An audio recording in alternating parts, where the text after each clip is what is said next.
BRS నేత మాజీ మంత్రి ఎమ్మెల్యే హరీష్ రావు మాట్లాడిన మాటలపై మనతో మాట్లాడడానికి ప్రభుత్వ విప్ ఎన్ఎం శ్రీనివాసరెడ్డి గారు ఉన్నారు. ఒకసారి మాట్లాడించేటువంటి ప్రయత్నం చేద్దాం.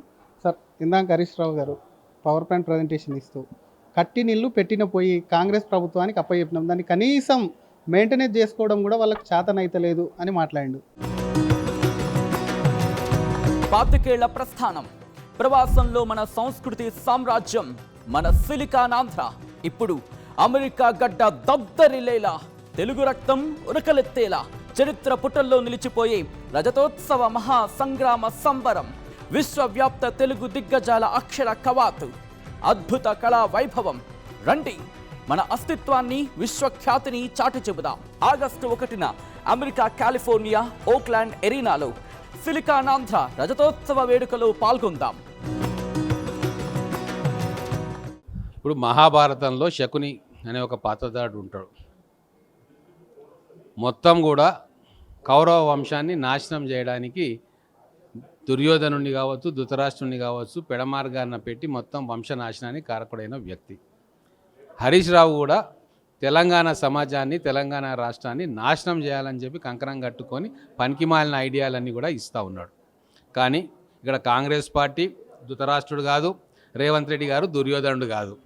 శకుని మాయమాటలకు వాళ్ళు లొంగినట్టు, వాళ్ళు నమ్మినట్టు ఈయన ఏం చెప్పినా కూడా విశ్వసించడానికి, నమ్మడానికి రేవంత్ రెడ్డి గారు చిన్నపిల్లవాడు కాదు, కాంగ్రెస్ పార్టీ కాదు. ఈ రాష్ట్ర ప్రయోజనాలు కలకాలం నిలవాలి అని చెప్పి ఆలోచన చేస్తూ ఉన్నాం.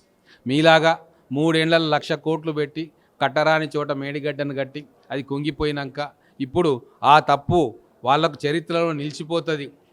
మేడిగడ్డ కట్టింది ఎవరు అంటే కేసీఆర్, మేడిగడ్డ కూలింది ఎవరి టైంలో అంటే కేసీఆర్ టైంలో, మేడిగడ్డను కూల్చింది ఎవరు అంటే హరీష్ రావు, కేసీఆర్ అని చెప్పి చరిత్ర పాఠాల్లో అది మిగిలిపోతుంది. కాబట్టి దాన్ని చెరిపేసుకోవడానికి ఏదో రకంగా ప్రెషర్ పెట్టి శకుని ఎట్లయితే దుర్యోధనుని ఉసిగొల్పి చెడు పనులు చేయించిండో అట్లనే హరీష్ రావు గారు ఆ శకుని పాత్రధారిగా రేవంత్ రెడ్డి గారిని ప్రెజరైజ్ చేసి, ఉత్తమ్ కుమార్ రెడ్డి గారిని ప్రెజరైజ్ చేసి దాంట్లో నీళ్లు నింపిస్తే అది కూలిపోతే మొత్తం కూడా బ్లేమ్ అంతా కూడా రేవంత్ రెడ్డి మీద, కాంగ్రెస్ ప్రభుత్వం మీద వేసి వాళ్ళు చేసిన తప్పులు తుడిచిపెట్టుకోవడానికి వేసిన ఎత్తుగడ.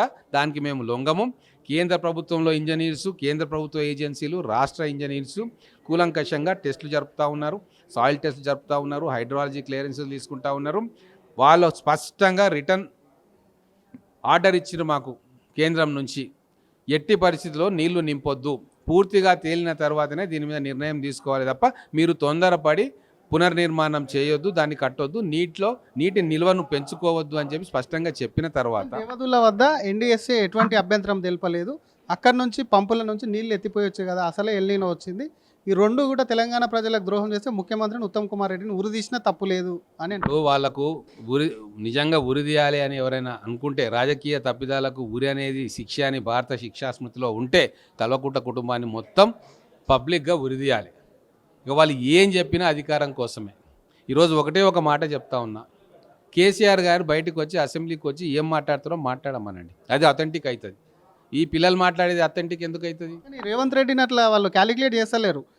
ఆ రేవంత్ రెడ్డి స్థాయికి మేము చాలు అని అంటున్నారు. ఇప్పుడు రేవంత్ రెడ్డి స్థాయికి వాళ్ళు చేయాలంటే వాళ్ళని ఒకటే ఛాలెంజ్ చేస్తూ ఉన్నా, సిద్దిపేట వదిలి పక్క నియోజకవర్గంలో గెలవమని హరీష్ రావుని, సిరిసిల్ల వదిలేసి పక్క నియోజకవర్గంలో గెలవమని వాళ్ళ తండ్రి సంపాదించిన గుడ్విల్ తోటి, పెట్టుబడితోటి పోయి అక్కడ ఎమ్మెల్యేలుగా బతుకుతున్నారు వాళ్ళు. కానీ రేవంత్ రెడ్డి సొంతంగా వచ్చిండు.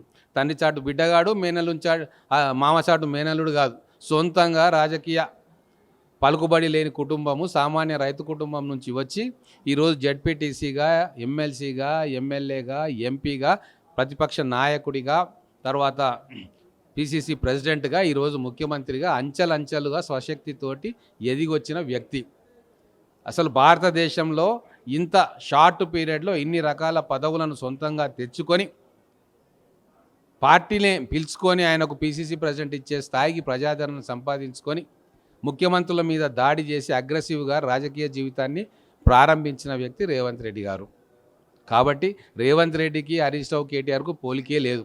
వీళ్ళు తండ్రిచాటు బిడ్డలు, ఎప్పుడైనా తండ్రిచాటు బిడ్డలుగానే ఉంటారు తప్ప వాళ్ళు స్వతంత్రంగా ఎదిగే జ్ఞానం వాళ్ళకు లేదు, సోయి లేదు, ప్రజలు వాళ్ళని అట్లా కూడా ఆదరించరు. గతంలో తమ్మిడిహట్టి వద్ద నిర్మించబోయే ప్రాజెక్టుకు సంబంధించి 152 మీటర్లకు మహారాష్ట్ర ప్రభుత్వంతో ఒప్పందం చేసుకున్నట్టు నిరూపిస్తే దాన్ని రాజీనామా చేస్తానని హరీష్ రావు ఇందాక ఛాలెంజ్ విసిరారు. ఒకవేళ ఇది తప్పని నిరూపిస్తే ముఖ్యమంత్రి తెలంగాణ ప్రజలకు క్షమాపణ చెప్తారా అని ఛాలెంజ్ చేస్తారు. వాళ్ళ అతి తెలివితేటలు ప్రదర్శిస్తూ ఉన్నారు హరీష్ రావు గారు. ముఖ్యమంత్రి గారు అన్నది ఏంది, ఒప్పందం అయ్యే అవకాశం ఉండే 150 మీటర్లకు ఆల్రెడీ వాళ్ళు ఒప్పుకున్నారు. అప్పుడు ఉన్న పరిస్థితుల్లో మోడీ గారితో వీళ్ళు సఖ్యత కోరుతున్నారు. ఫస్ట్ టైం మోడీ గారు కూడా అన్ని రాష్ట్రాలతో మంచిగా ఉండాలనుకున్నారు. దేవేంద్ర ఫడ్నవీస్ గారు అక్కడ పాజిటివ్ ధోరణితో ఉండే, వీళ్ళు అక్కడ పోయినరు, మహారాష్ట్రతో మాట్లాడినరు, రాజ్భవన్లో దావతులు చేసుకున్నారు, అంత బాగుంది అన్నారు. ఆ టైంలో మీరు ఇంకో 2 మీటర్లు అడిగినుంటే ఇస్తుండే. 150కి వాళ్ళు ఒప్పుకున్నారు. మీరు ఆ ప్రయత్నం చేయలేదు. మీరు గిల్లి కజ్జాలు పెట్టుకొని మీ స్వార్థం కోసం మొత్తం కూడా దాన్ని తుమ్మిడిహట్టు ప్రాజెక్టును కీ చేయాలని చెప్పి ఆ మాటల సారాంశం చూచాయగా ఒప్పుకున్న దాన్ని మీరు పేపర్ మీదకి తీసుకురాలేదు. మళ్ళీ తర్వాత కాంట్రాక్టర్లు చెప్పినట్టుగా దీన్ని పక్కన పెట్టేసి కొత్త ప్రాజెక్టు 1,00,000 కోట్లతోటి మీ కాసుల కకృతి కోసం మీరు డిజైన్లు మార్చిండ్రు. కేవలం మీ స్వార్థం కోసం ఇది చేసిండ్రు. మీరు పట్టుబట్టిన ఉంటే అప్పుడు 152 మీటర్స్కు అగ్రిమెంట్ అవుతుండే అని చెప్పి రేవంత్ రెడ్డి గారు అన్నారు. ఇది వాస్తవం. ఇప్పుడు కూడా రేవంత్ రెడ్డి గారు మాట్లాడుతూ ఉన్నారు. కేంద్రంతో అంటున్నారు, మహారాష్ట్రతో మీటింగ్ పెట్టేయండి అని చెప్పి కేంద్ర వాటర్ రిసోర్సెస్ మినిస్టర్ తోటి మాట్లాడుతూ ఉన్నారు. అక్కడ కర్ణాటక ముఖ్యమంత్రితో మాట్లాడుతూ ఉన్నారు. తెలంగాణ ముఖ్యమంత్రితో, ఆంధ్రప్రదేశ్ ముఖ్యమంత్రితో మాట్లాడుతూ ఉన్నారు. ఎందుకు మాట్లాడుతూ ఉన్నారు? ఈ సమస్యలకు ఒక శాశ్వత పరిష్కారం తీసుకురావాలి. మనం కొట్లాడుకుంటూ నీళ్ళను సముద్రంలోకి పోగొట్టొద్దు. రాజకీయాలకు అతీతంగా కూర్చొని కేంద్రం కావచ్చు, రాష్ట్రాలు కావచ్చు, ఒక శాశ్వత పరిష్కారం తీసుకొచ్చి ఉన్న ప్రాజెక్టులకు అష్యూర్డ్ వాటర్ ఇవ్వడం, భవిష్యత్తులో కట్టబోయే ప్రాజెక్టులకు వాటికి కూడా అష్యూర్డ్ వాటర్ ఎట్లా ఇద్దామని చెప్పి పక్కాగా లెక్కలతో సహా మన వాటా మనం దక్కించుకోవాలి అని చెప్పి తాపత్రయపడతా ఉన్నారు. వాళ్ళు అధికారం ఉండడం కోసం ఈ సమస్యలన్నింటినీ పెండింగ్లో పెట్టి 9.5 సంవత్సరాలు అధికారం ఏలి ఏ సమస్య పరిష్కారం చేయకుండా ఇప్పుడు సమస్యను నిజంగా పరిష్కారం చేయాలని చెప్పి అందరినీ ఒప్పించే కార్యక్రమం చేస్తూ ఒక మంచి పనికి శ్రీకారం చుట్టిన రేవంత్ రెడ్డి గారిని నానా మాటలు అనడం అనేది చాలా మూర్ఖత్వం. తుంగభద్ర గేట్లు పోయినాయి, నీళ్ళన్నీ కిందికి పోయినాయి. ఇప్పుడు గేట్లు నిర్మాణం జరిగింది, గేట్లు పెట్టిండ్రు, సంతోషం కదా. ఆర్డీఎస్కు నీళ్ళు వస్తాయి కదా. తుంగభద్ర డ్యాంలో నీళ్లు ఉన్నప్పుడే అవి కిందికి బారి ఆర్డీఎస్కు కూడా నీళ్ళు వస్తాయి.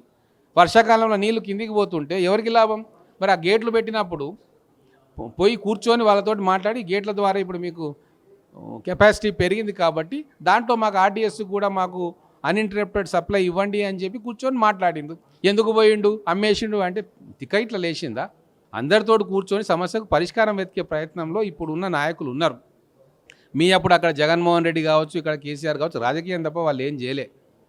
అందుకే అక్కడ ఓడగొట్టిండ్రు, ఇక్కడ ఓడగొట్టిండ్రు. కానీ ఇప్పుడున్న వాళ్ళు కర్ణాటక కావచ్చు, ఆంధ్రప్రదేశ్ కావచ్చు, తెలంగాణ కావచ్చు, వాళ్ళ హక్కులు ఎవరైనా కాపాడుకుంటారు. కానీ కూర్చొని మాట్లాడుకొని ఇచ్చిపుచ్చుకునే ధోరణితోటి సమస్యకు శాశ్వత పరిష్కారం తీసుకొస్తే ఈ పంచాయతీలు ఉండవు కదా, ఎవరు ప్రాజెక్టులు వాళ్ళు కట్టుకుంటారు కదా. ప్రతి ఒక్కరు కోర్టులకు పోయి ట్రిబ్యునల్లకు పోయి కట్టుతున్న ప్రాజెక్టులను ఆపేసి ప్రతిదానికి పంచాయతీ ఇంకెన్ని సంవత్సరాలు? రాష్ట్రం ఏర్పడి 12 సంవత్సరాలు అయిపోయింది. ఆంధ్ర రాష్ట్రం ఏర్పడి దాదాపుగా 56లో ఏర్పడితే ఇప్పటికీ ఎన్నో సంవత్సరాలు అయింది. ఇంకా మనం కొట్టుకుంటూనే ఉన్నాం. దీనికి సమస్యకు పరిష్కారం చూపాలని చెప్పి కేంద్రాన్ని కూడా అడుగుతూ ఉన్నాం. ఈ ట్రిబ్యునల్లతోటి కాదు, కోర్టులతోటి కాదు, కూర్చొని వ్యక్తిగతంగా మనం కూర్చొని పరిష్కారం చేయాలని చెప్పి నరేంద్ర మోడీ గారికి, కేంద్ర జలశక్తి మంత్రికి ఎన్నోసార్లు రేవంత్ రెడ్డి గారు విజ్ఞప్తి చేస్తూ ఉన్నారు. ఒక పాజిటివ్ యాటిట్యూడ్ తోటి ముందుకు పోతూ ఉన్నారు. అది వీళ్ళకి నచ్చుతలేదు. ఒకవేళ నిజంగానే అన్నీ సక్రమంగా జరిగితే మాకు పుట్టగతులు ఉండవు, రాజకీయంగా మేము ఘోరంగా విఫలమవుతామని చెప్పి ఇప్పుడు ఈ నాటకానికి తెరలేపింది.